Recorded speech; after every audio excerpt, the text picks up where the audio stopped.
बिस्मिल्लाहिर्रहमानिर्रहीम। अस्सलाम वालेकुम दोस्तों, मैं हूं अनवार अहमद। आप देख रहे हैं आपका अपना चैनल अल्लाह दी।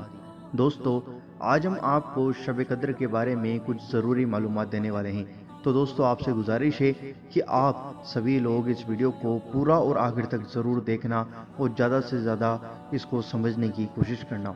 तो आइए नाजरीन, जानते हैं। इस वीडियो को लाइक कर दो और शेयर कर दो और चैनल पर नए हो तो सब्सक्राइब कर दो। दोस्तों, अल्लाह ताला कुरान में फरमाता है, बेशक हमने इस यानी कुरान को शब कद्र में उतारा है। और आप क्या समझते हैं?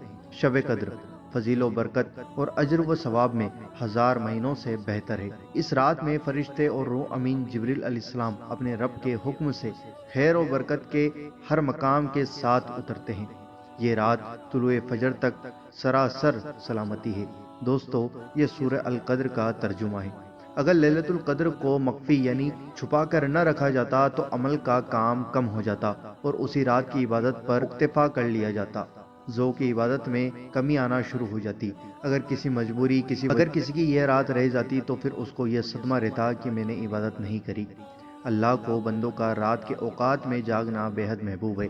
लैलतुल कद्र का वक्त इसलिए नहीं फरमाया ताकि बंदे उस एक रात को तलाश करने में 5 ताक यानी ओड नंबर्स 21, 23, 25, 27 और 29 रातों में जाग कर अपने रब से मान जाएं।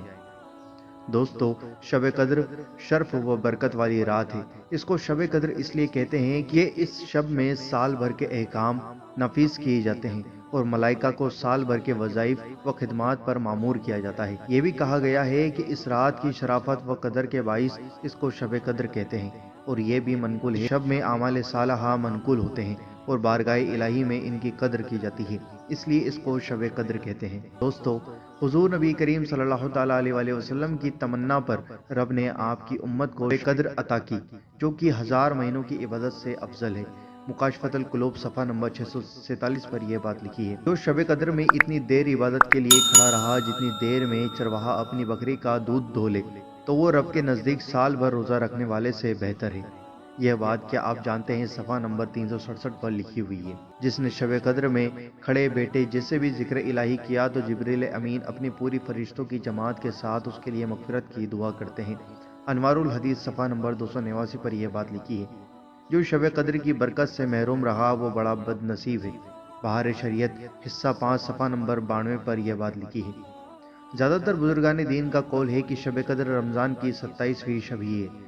कंजुल ईमान, तफसीर अजीज़ी, मुकाशफतुल कुलूब, कश्फुल गिमा के अंदर ये बात लिखी हुई है।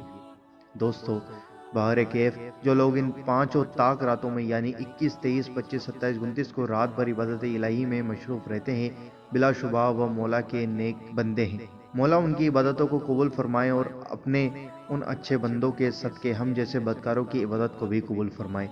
आमीन, अल्लाहुम्मा आमीन। दोस्तों, आप भी कमेंट बॉक्स में आमीन ज़रूर लिखें। क्या पता किसके मुंह से निकला हुआ आमीन कब कबूल हो जाए। दोस्तों, इस वीडियो को लाइक कर दो और इस वीडियो को जितना हो सके ज़्यादा से ज़्यादा शेयर करो ताकि हर इंसान को शब कद्र के बारे में अच्छी मालूमात पता लगे। दोस्तों, अगर आप चैनल पर नए हो तो सब्सक्राइब करके बेल आइकन ज़रूर दबा देना ताकि आपको हमारी हर आने वाली वीडियो का नोटिफिकेशन मिल जाएगा।